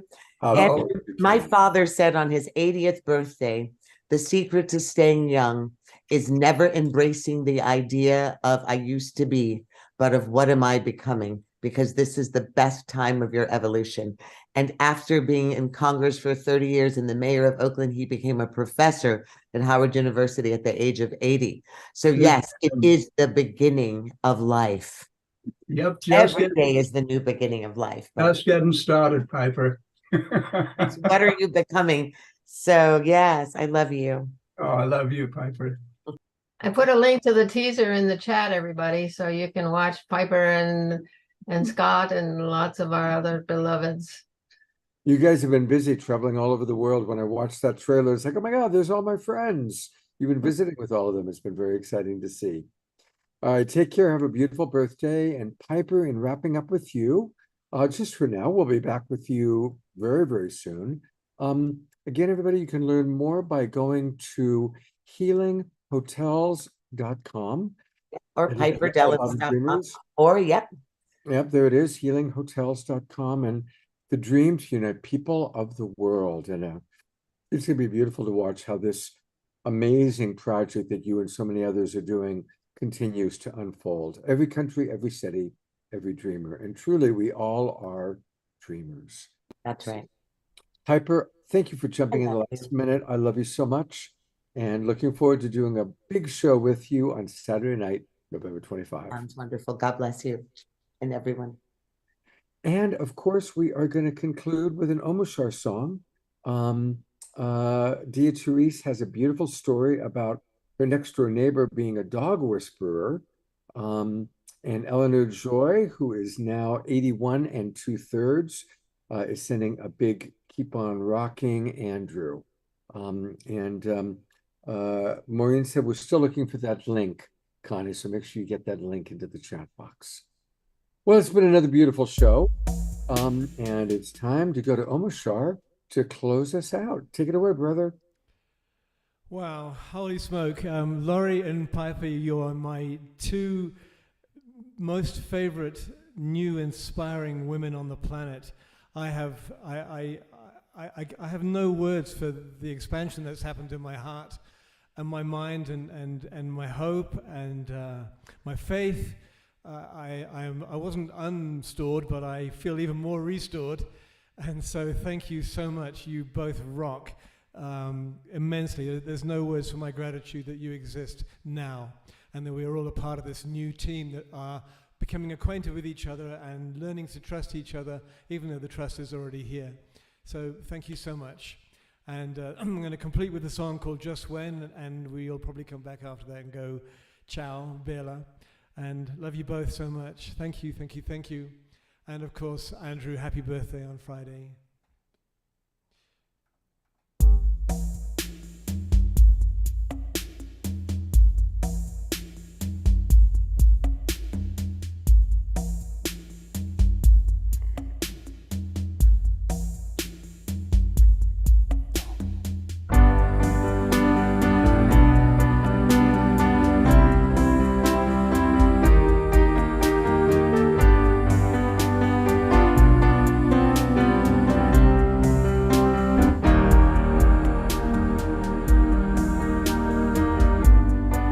Just when you think that all is lost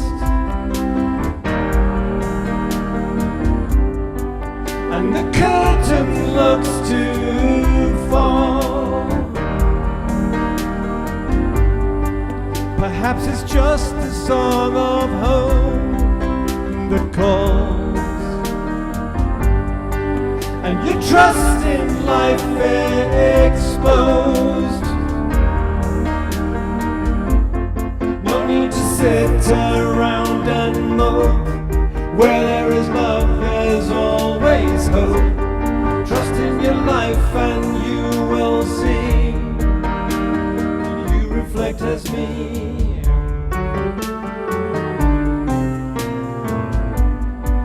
Another day is here for you to live, and I'll walk it through with you. There is no doubt your heart is pure and true. So I came to remind you. No need to sit around and mope. Where there is love, there's always hope. Trust in your life and you will see.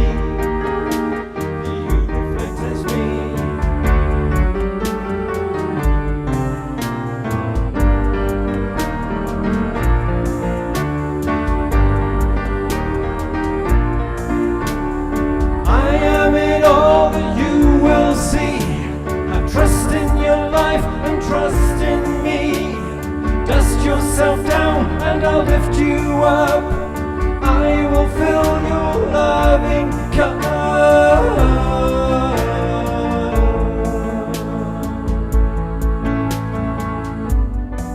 Just when you thought that all was lost,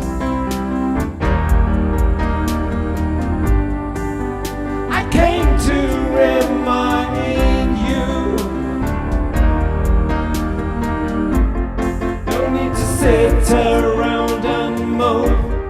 Where there is love, there's always hope.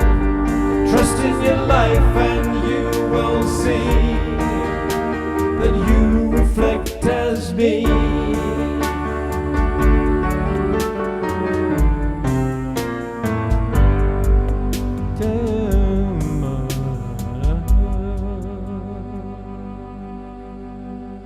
Adora. Ah, thank you so much, beloved brother Omar Shar, for just, you bring so much to our show. It's really just, I've run out of words. Thank you. I've run out of words too, brother. It's funny because I had another song for the end, and this show is so rich. I have to go back and watch it again. It's like a good book that you put it down, you look at a year later, and you think, I missed that. It's you know, the keys to life are right here in this show. Thank you. It's true. Absolutely. And remember, everybody, we are all agents of change. Omar Shar and I will be back on Saturday night. And boy, we've got an amazing show happening on Saturday night. We're going to be collaborating with Jennifer Hill. She's my co-host, and she's brought all these amazing people on. I mean, it's really going to be an all-star group of people. Roland McCready, he runs the Institute of Heart Math. He's like the guy who runs the Institute of Heart Math. Julie Krull has been doing a show like ours for 10 years. She's brilliant. Teresa Collins, of course, is the creator of Global Coherence Pulse.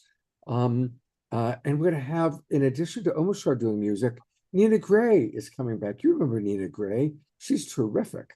And then we're going to meet some new people, Brandon Moslin, Paul Zach, Rhonda Vatir, Melissa Bernstein, all new friends coming to the Awakening World. So it's going to be a 3-hour show. We're going to have a KES meditation at the end with Natalie Moesha. So make sure you join us on Saturday night. It's going to be another epic show. And we are all agents of change. Little things like Eleanor Joy brought up, just even noticing when we're in judgment. And of course, some of the bigger life paths that we choose. Thank you, everybody, for being part of our Awakening World. I'm wishing you a beautiful, beautiful evening. I'll go to gallery view one last time for everybody to wave and say good night. Take care, everybody. Good night.